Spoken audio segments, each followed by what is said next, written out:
Hello folks, welcome to my channel. Today I'm going to talk to you a little bit about my Filipino wife's experiences upon arriving in Canada. She arrived in Vancouver in August of 2022. She stepped off the plane and went through to the immigration office. She provided him with her passport and a confirmation of permanent residency form. He asked her for her permanent Canadian mailing address.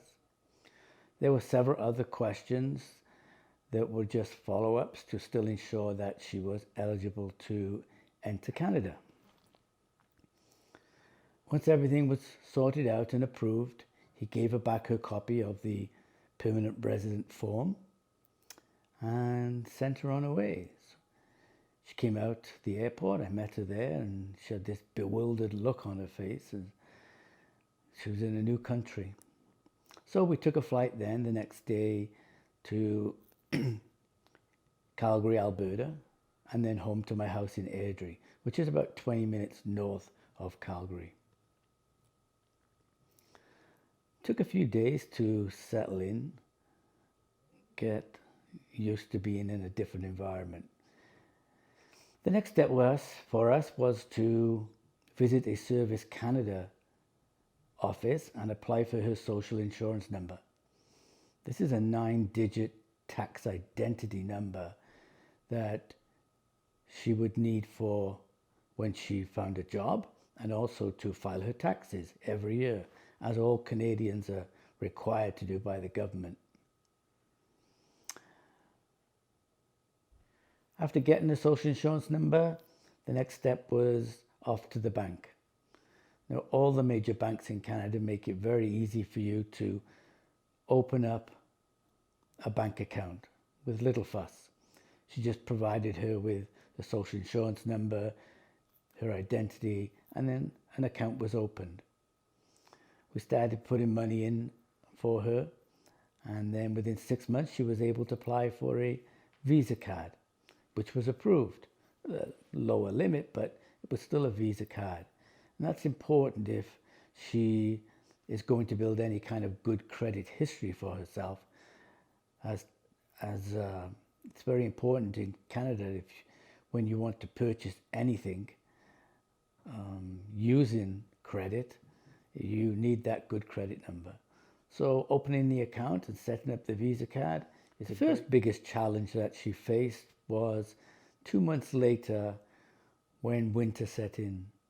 Now, the Canadian climate, especially on the prairies, can be harsh and cruel. When it snows quite heavy, and temperatures can plummet to as high as minus 45 degrees Celsius at times and be locked in for days like that.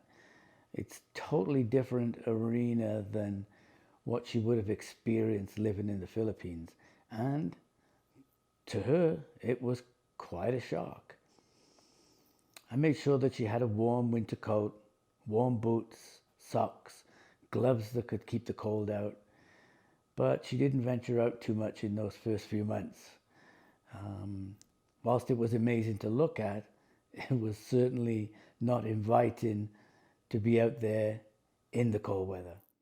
It also took her a few months to get used to Western diet and foods that we eat over here in Canada.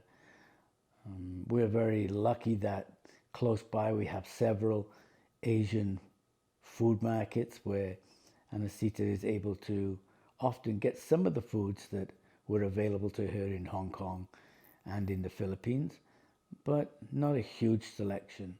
And the Western diet is definitely different.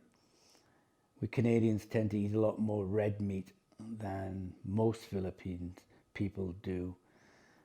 We still get a lot of pork is good here. Some seafood, although we are not close to the ocean, so most of the seafood would have been previously frozen, but you can get some variety here. Feeling isolated and lonely can be a real issue here in Canada, especially if you do not have work and you're in the house all day. Now for me it was okay because I was working every day of the week. So I would get up in the morning, go off to work, come home and Anacita would be here. And it was like that for a few weeks. I did set up a good phone plan for her, which in Canada can be quite expensive, but it is important. And so she was able to keep in contact with friends and family through social media, which I think is a lifeline in those early months, because it cannot be no fun when you don't have anybody to talk to. But she found her way through it and was on Facebook most of the day and night, but that's okay. It did keep her from feeling too isolated and too lonely. It was also tough for her to, when she was able to get out and about, to move around the city of Airdrie. Our public transportation is very limited, so having a vehicle is much more an advantage than relying on public transport. It's just not enough of that public transport infrastructure to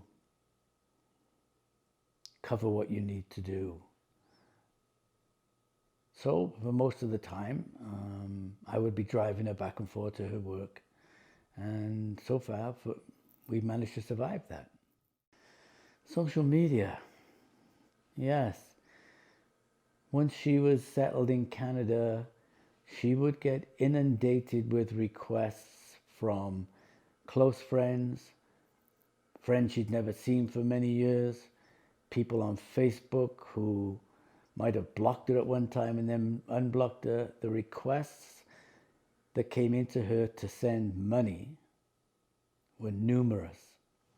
And also questions about, how can you help me come to Canada? How did you do it? It's just every day there's some request that comes into her.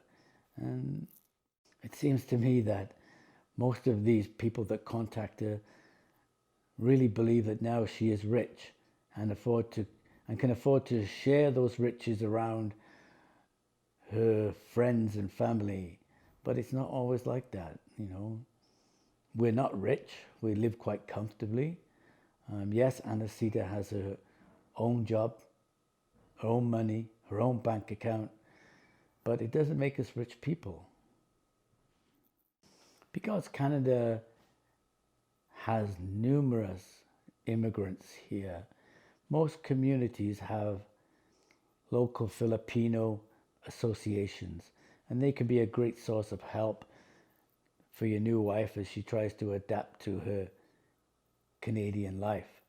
Here in Airdrie, there is a large Filipino population and a couple of Filipino restaurants. So we go there from time to time, and she's able to hold conversations with the local Filipinas.